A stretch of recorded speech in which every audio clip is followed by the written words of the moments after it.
राधे कृष्णा दोस्तों, नमस्ते प्रणाम। आशा करती हूँ कि आप लोग अच्छे होंगे, स्वस्थ होंगे, मस्त होंगे, अपने अपने काम में व्यस्त होंगे।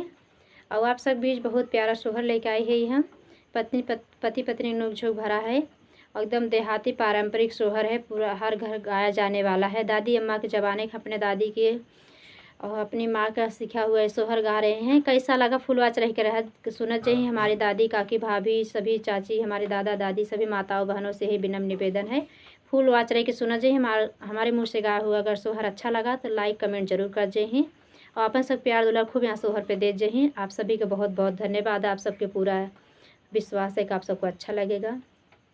आप सबका धन्यवाद।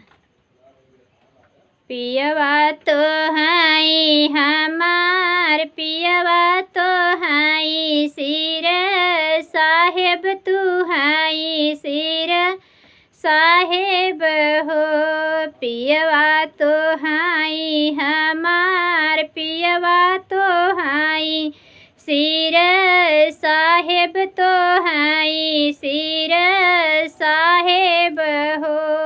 पियवा हमारे तिलरिया के साधी तिलरिया ली है, अवत घुघुनवाली है, अवते हो। पिया हमारे तिलरिया के सौख तिलरिया ली है, अवत घुघुनवाली है, अवते हो। बोलियऊ तऊ धन, बोलियू बोलही नाही जान्यू, बोलही नाही जान्यू हो। बोलियऊ तऊ धन, बोलियू बोलही नाही जान्यू, बोलही नाही जान्यू हो। धन तू तहाऊ काली कोयलिया तिलरिया नाही सोहई, तिलरिया नाही सोहई हो। धन तू तहाऊ जन्म कब झिनिया, घुघुनवा के न खेलई, घुघुनवा के न खेलई हो।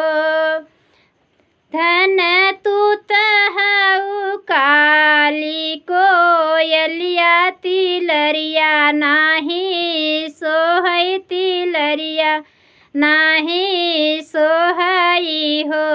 धन तू तहाऊ जन्म कब झिनिया, घुघुनवा के न खेलई, घुघुनवा के न खेलई हो।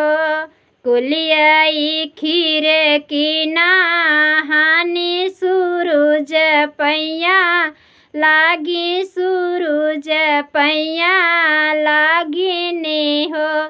सूरजू बतिया कर प्रतिपाल, पुरुष मेहना मारई करे जवा में, सालई करे जवा में सालई हो।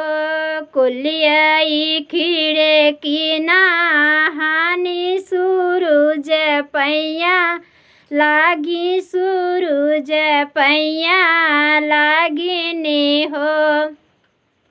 सूरजू बतिया कर प्रतिपाल, सुपुरुष मेहना मारई करे जवा में, सालई करे जवा में सालई हो।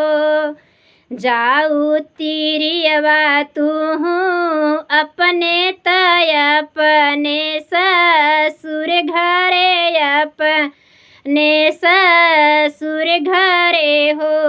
तेवई आजू के नवाए हिनवा ललन तोहरे होई है, होरिल तोहरे होई है हो। जाऊ न जाऊ तेवई अपने तय अपने ससुर घरे, अपने ससुर घरे हो।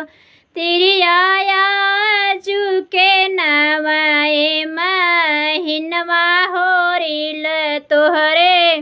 होई है बबूल तोहरे होई है हो। 8 महीनवा के बीतत नवाए के लागत नवाए के लागत हो। बहिनी हो बिहान लोहे लागे कन्हैया लाल जनमेत होरी लाज नमली है हो। सखिया हो बिहान पह फाटत होरी लाज नमली है होरी लाज नमली है हो। इतनी जन्मे नी होरी लाल लनवात रानी होया रज करई रानी होया रज करई हो। चेरिया राजा आगे खबरी नाव सुनाई सुख सोहर सुनाई सुख सोहर हो। चेरिया राजा आगे खबरी नाव सुनाऊ सुख सोहर सुनाई सुख सोहर हो। इतनी वचन सुने राजा त सोनरा बोलावाई सोनरा बोलावाई हो।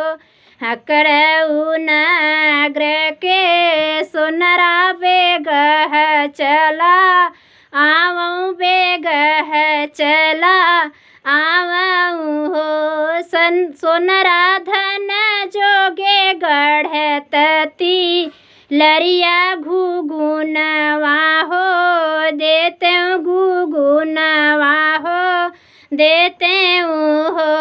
सोनरा धन जोगे गढ़तती लरिया घुगुनवा हो देत धन के मनावै जाती हो। लैली है राजाती लरिया यऊ हाथवा घुगुनवा हो हाथवा घुगुनवा हो। बहिनी झपटी के पैठे गज ओ बरित धन के मनावैत धन के मनावई हो। बहिनी झपटी के पैठे गज ओ बरित धन के मनावई धन के मनावई हो।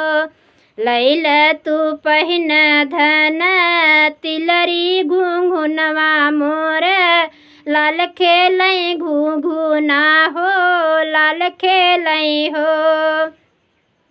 तिलरी त पहिनई पिया माई तोहर घुंघुना बहिन खेलई घुंघुना बहिन खेलई हो। पिया हम हई काली कोयलिया तिलरिया नाही सोहई घुघुनवा। पिया हम हई जनम कब झिनिया घुघुनवा के हो खेलई घुघुनवा के हो खेलई हो। पिया हम हई काली को यलिया तिलरिया नाही सोहई तिलरिया नाही सोहई हो। पिया हम हई जनम कब झिनिया घुघुनवा के न खेलई घुघुनवा के न खेलई हो। तिलरी त पहिनई पिया माई तोहर घुघुना बहिन खेलई घुघुना बहिन खेलई हो। पिया हम हई जनम कब झिनिया घुघुनवा के न खेलई तिलरिया नाही सोहई तिलरिया नाही सोहई हो। आप सबको धन्यवाद। एकदम फुल पारंपरिक देहाती है। फुल मन लगाए, खूब मन लगाए सुना जही। और कैसा लगा कमेंट में ज़रूर लिख के बताओ जही। आप सब लाइक कमेंट ज़रूर करें। बहुत बहुत धन्यवाद।